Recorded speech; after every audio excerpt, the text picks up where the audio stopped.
जब आप कोई ऐसा वीडियो देख रहे हो जो आपको बहुत अच्छा लगता हो, उसके बीच में ब्रेक। अभी डाउनलोड करें तक ऐप। नमस्कार, आप देख रहे हैं आज तक। आपके साथ मैं हूं सईद अंसारी। लद्दाख में भारत और चीन के बीच तनातनी बरकरार है और इस तनातनी से अमेरिका तक की बेचैनी बढ़ गई है। राष्ट्रपति ट्रंप के बाद अमेरिका के रक्षा मंत्री ने भारत के रक्षा मंत्री से बात की और मध्यस्थता का ऑफर दे दिया। भारत ने इस ऑफर को ठुकरा दिया और कहा कि वो मामला बातचीत से सुलझा लेगा, लेकिन जमीन पर दोनों सेनाएं आमने सामने हैं और स्थिति बेहद गंभीर बनी हुई है। लद्दाख पर भारत और चीन आमने सामने हैं। युद्ध का माहौल बनता दिख रहा है। पूरी दुनिया पल पल बढ़ते तनाव के दबाव में है। न चीन पीछे हटने को तैयार है, न भारत उसे खदेड़े बिना मानने पर राजी है। नियंत्रण रेखा के दोनों तरफ सेना का जमावड़ा बढ़ता जा रहा है। चीन टैंक और आर्टिलरी से धौंस जमाने की फिराक में है, तो भारत ने भी तोपों और वायुसेना की तमाम टुकड़ियों को अलर्ट कर दिया है। इन सब के बीच अमेरिका की बेचैनी भी बढ़ गई है। उसे भी अच्छी तरह मालूम है कि जब दुनिया के दो बेहद शक्तिशाली देश टकराएंगे तो इसका अंजाम क्या होगा। India and China, two countries with 1.4 billion people, two countries with very powerful militaries, and India is not happy and probably China is not happy. दुनिया भर के बड़े बड़े रणनीतिकार भी मान रहे हैं कि इस बार हालात गंभीर हैं। किसी को नहीं मालूम कि भारत चीन की तनातनी के बीच कब कोई चिंगारी किसी बड़ी तबाही को अंजाम दे जाए। India could engage in a physical eviction of these Chinese forces, but that would almost certainly lead to a military skirmish that could have some potential for escalation into major conventional options. So that's not a very attractive prospect as well. But the third and most interesting possibility is that India can play tit for tat. There are various salients along the LAC where India has the tactical advantage and the capacity to occupy territories up to its own claim lines. ऐसे विस्फोटक हालात पर America पल पल नजर रख रहा है। राष्ट्रपति ट्रंप से लेकर अमेरिका के रक्षा मंत्री मार्क एस्पर भारत चीन की तनातनी पर अलर्ट हैं। दोनों देशों के बीच क्या चल रहा है, इसकी बेचैनी में ट्रंप ने तो यहाँ तक कह दिया है कि उनके प्रधानमंत्री मोदी से बात हुई है और उनका मूड खराब है। But I can tell you, I did speak to Prime Minister Modi. He's not in a good mood about what's going on with China. हालांकि भारतीय विदेश मंत्रालय ने ट्रंप के इस बयान को खारिज कर दिया। उसके मुताबिक ट्रंप और पीएम मोदी की आखिरी बातचीत अप्रैल में हुई थी। वो भी तब जब अमेरिका को कोरोना वायरस से लड़ने के लिए भारत से हाइड्रोक्सीक्लोरोक्वीन की जरूरत थी। इसके साथ ही ट्रंप ने भारत और चीन के बीच तनाव कम करने के लिए मध्यस्थता की पेशकश कर दी। I would do that. I would do that if they thought it would help. If I were the mediator or the arbiter, I would do that. So we'll see. Go ahead. हालांकि तीसरे पक्ष की मध्यस्थता को भारत ने पहले ही खारिज कर दिया था। See, as I have told you, we are engaged with the Chinese side to peacefully resolve this issue. Bharat नहीं चाहता कि किसी भी तीसरे पक्ष को इसमें शामिल किया जाए। इसके बावजूद भारत चीन के बीच तनातनी से अमेरिका की आशंका कम नहीं हुई, या कहें कि उसकी दिलचस्पी बनी रही। अमेरिका के रक्षा मंत्री मार्क एस्पर ने रक्षा मंत्री राजनाथ सिंह को फोन घुमाया। विदेश मंत्रालय के मुताबिक राजनाथ सिंह ने मार्क एस्पर को दो टूक बता दिया। भारत और चीन के बीच नियंत्रण रेखा पर विवाद को दूर करने के लिए भारत ने एक मैकेनिज्म बनाया है। कभी कभी इसमें समय लगता है, लेकिन पहले भी हमने सीमा के ऐसे विवादों को द्विपक्षीय बातचीत के जरिए सुलझाया है। भारत ने कभी किसी मामले में किसी तीसरे देश की मध्यस्थता स्वीकार नहीं की है, चाहे सीमा पाकिस्तान से लगने वाली हो या फिर चीन से लगने वाली। डोनाल्ड ट्रंप की मध्यस्थता की पेशकश को चाहे किसी भी नजरिए से देखा जाए, लेकिन इतना तो साफ है कि अमेरिका जैसा महाशक्तिशाली देश इस मामले में पूरी तरीके से भारत के साथ खड़ा है।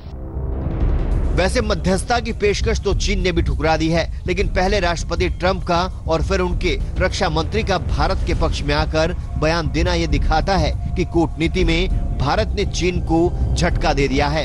रही बात जंगे मैदान की, तो भारतीय सेना डट गई है। चीन को या तो पीछे हटना पड़ेगा या फिर उसे भारतीय सेना की ताकत का अंदाजा हो जाएगा।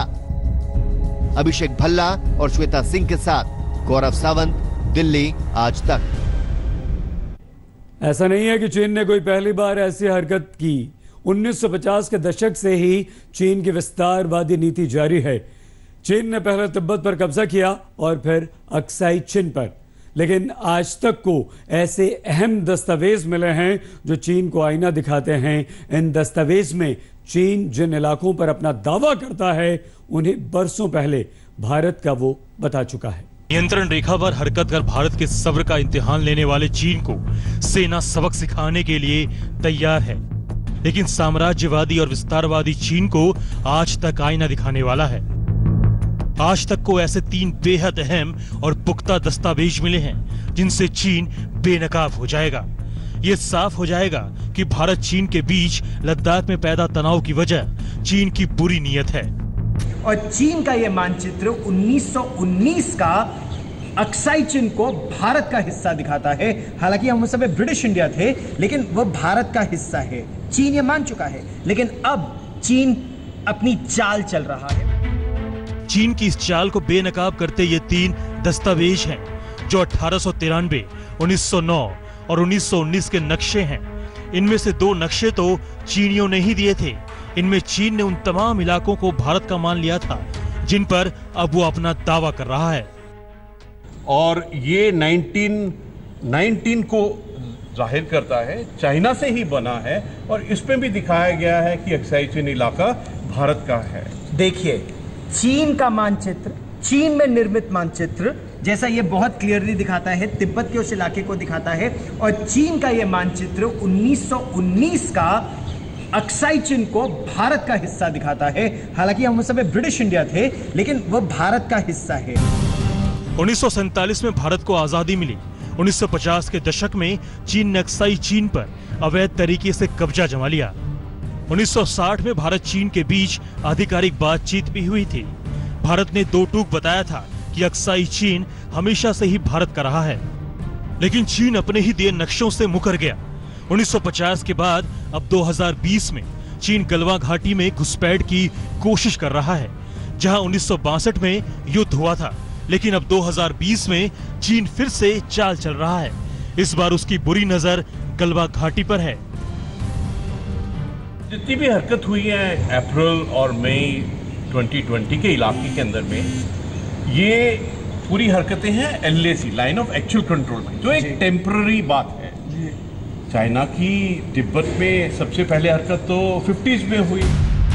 पूरी दुनिया जानती है कि कैसे 1950 के दशक में चीन ने तिब्बत को रौंदते हुए अपने हिस्से में मिला लिया था।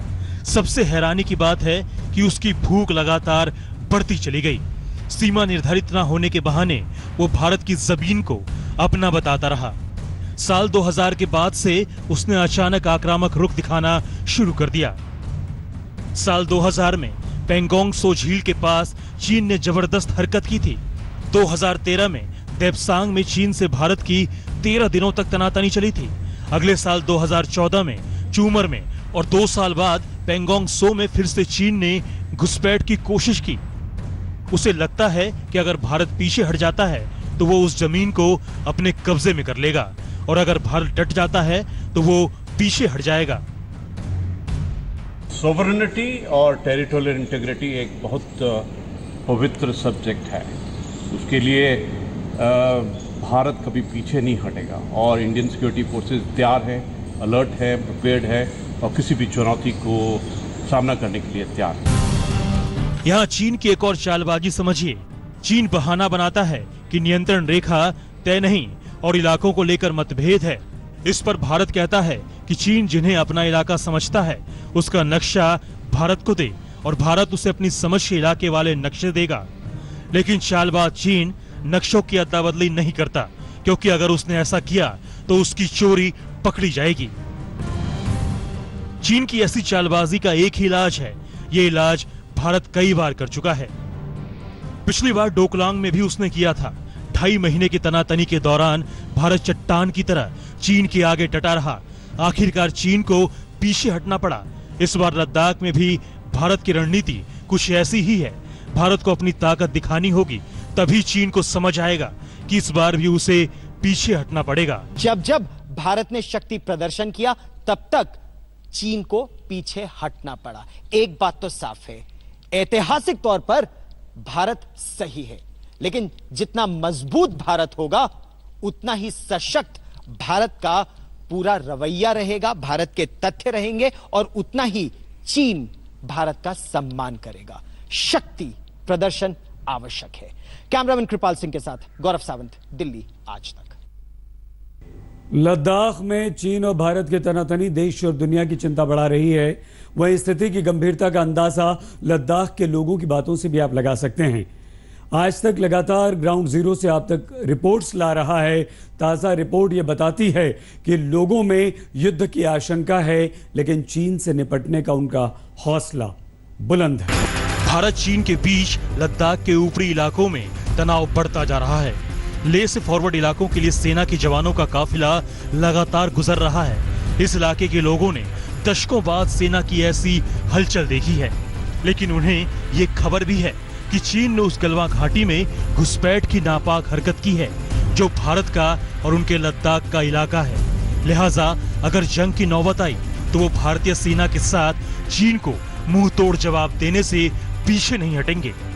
आज की इस हालात में भी लोग बिल्कुल तैयार है। हम बिल्कुल इंडियन आर्मी के साथ तैयार है, इंडियन के साथ तैयार है। तो ऐसा कुछ भी नहीं है कि जो भी हालात वहाँ पे भी होता है तो हम उसको डट के मुकाबला करेंगे। एज ए सिविलियंस भी वॉलंटरी तौर पे भी हम बिल्कुल उन पे आर्मी के साथ कंधे से कंधे मिला के हम बिल्कुल साथ निभाने के लिए तैयार हैं। लद्दाख के लोगों का जज्बा नया नहीं है। 1962 की लड़ाई में भी इन दिलेर लोगों ने भारतीय सेना की पूरी मदद की थी। इनमें से ही एक स्टैंड नामग्याल हैं, जिन्होंने अपनी आंखों से 1962 की लड़ाई देखी थी। ये उस चौकी पर भारतीय सेना के साथ तैनात थे जिस पर चीनियों ने हमला किया था। अक्टूबर 19 तारीख को रात को 4 बजे उन लोग ने अटैक किया, फेर किया हमारे पोस्ट के ऊपर सर। जी। तब हमारे से भी हमारे फौजी ने भी उधर को फेर करने के शुरू किया। जी। फिर उसके बाद करीबन दिन को 2, 3, 4 बजे तक लड़ते रहा। 4 बजे के तक उसका हमला ज्यादा हो गया। जी। तो ज्यादा अटैक आ गया। स्टैंड नामग्याल को चीनियों ने कैद कर लिया था और 6 महीने बाद वो रिहा होकर वापस लौटे थे। तब नामग्याल 23 साल के थे। अब उनकी उम्र 77 साल है, लेकिन उनका जज्बा आज भी वैसा ही है। उनकी ही तरह लद्दाख के एक नागरिक में चीन के खिलाफ अपनी मातृभूमि की रक्षा करने का हौसला आसमान की बुलंदियों को छूता है। मैं बताना ये चाहूँगा कि चाइना के जो फौज है वो कितने सालों से मतलब लाइन ऑफ बॉर्डर क्रॉस करने की कोशिश कर रहे हैं वो लोग, और हम लोग के भी इंडिया के भी जो फौजी है वो लोग भी हम लोग डटे हैं क्योंकि उनके सामने। लद्दाख में चीन से तनातनी की शुरुआत होते ही उन चौकियों पर जहां आईटीबीपी के जवान तैनात थे, सेना ने लद्दाख स्काउट्स के सैनिकों को तैनात कर दिया। लद्दाख स्काउट्स के इन सैनिकों ने देशभक्ति का जज्बा कूट कूट कर भरा है। भारतीय सेना ने ठान लिया है कि बार बार चीन की तरफ से होने वाली इन हरकतों का मुकम्मल जवाब दिया जाएगा। लद्दाख में लाइन ऑफ एक्चुअल कंट्रोल के आसपास रहने वाले लोगों का कहना है कि दशकों में उन्होंने इस तरह का तनाव नियंत्रण रेखा पर नहीं देखा है, जिस अंदाज से भारतीय सेना की गतिविधियां यहां पर देखी जा रही हैं। दरअसल जिस अंदाज से चीन ने भारतीय इलाके में घुसपैठ की है, फिलहाल अभी सेना और प्रशासन की तरफ से यही कोशिशें चल रही हैं कि चीनी सेना भारतीय इलाके से वापस लौटे जिस तरह पहले हुआ था। लद्दाख में चीनी सेना का इरादा काफी अंदर तक घुसाने का था, लेकिन समय से सीमा पर भारतीय सेना की ओर से भारी तैनाती कर दी गई, जिससे चीन के मंसूबों पर पानी फिर गया। इस वक्त दोनों देशों के सैनिक आमने सामने हैं और तनातनी बरकरार है। अशरफ वानी, लद्दाख आज तक। भारत की तरह ही चीन ने भी किसी तीसरे देश की मध्यस्थता के ऑफर को ठुकरा दिया। वहीं वो भारत के साथ मतभेद के बीच बेहतर संबंधन की बड़ी बड़ी बातें कर रहा है। चीन की ये पैंतरेबाजी कोई नई नहीं है। I would do that. I would do that if they thought it would help. If I were the mediator or the arbiter, I would do that. So we'll see. Go ahead. America की तरफ से मध्यस्थता की पेशकश को भारत पहले ही ठुकरा चुका था, लेकिन चीन को ट्रंप की पेशकश चुभ गई। चीन के विदेश मंत्रालय के प्रवक्ता ने इस ऑफर को खारिज करते हुए उन्हीं शब्दों का इस्तेमाल किया जिनका इस्तेमाल भारत के विदेश मंत्रालय ने किया था। यानी भारत चीन के पास सीमा विवाद को सुलझाने का मैकेनिज्म है जिसके जरिए वो ताजा विवाद को सुलझा लेंगे। लेकिन ट्रंप के ऑफर से चीन को झटका लगा। दरअसल उसके खिलाफ हांगकांग से लेकर ताइवान के मुद्दे पर अमेरिका ने मोर्चा खोल रखा था। अब अमेरिका में तिब्बत को अलग देश का दर्जा देने के लिए बिल पेश किया गया है। वहीं आर्थिक मोर्चे पर भी बड़े देश चीन को घेरने में जुट गए हैं। यही वजह है कि चीन के सुर बदल गए हैं। वो भारत के साथ सीमा विवाद को सुलझाने की बात कर रहा है, लेकिन चीन की इन बातों का कोई मतलब नहीं। जब तक चीन लद्दाख में पीछे नहीं हटता तब तक तनातनी बनी रहेगी। आज तक ब्यूरो। विशेष में आज के लिए बस इतना ही। देखते रहिए आज तक। नमस्कार, मैं हूं अंजना ओम कश्यप। हमें उम्मीद है ये वीडियो आपको पसंद आया होगा। लेटेस्ट खबरों के लिए यूं ही देखते रहिए आज तक और इस वीडियो के पसंद आने पर लाइक, शेयर एंड सब्सक्राइब करना ना भूलें।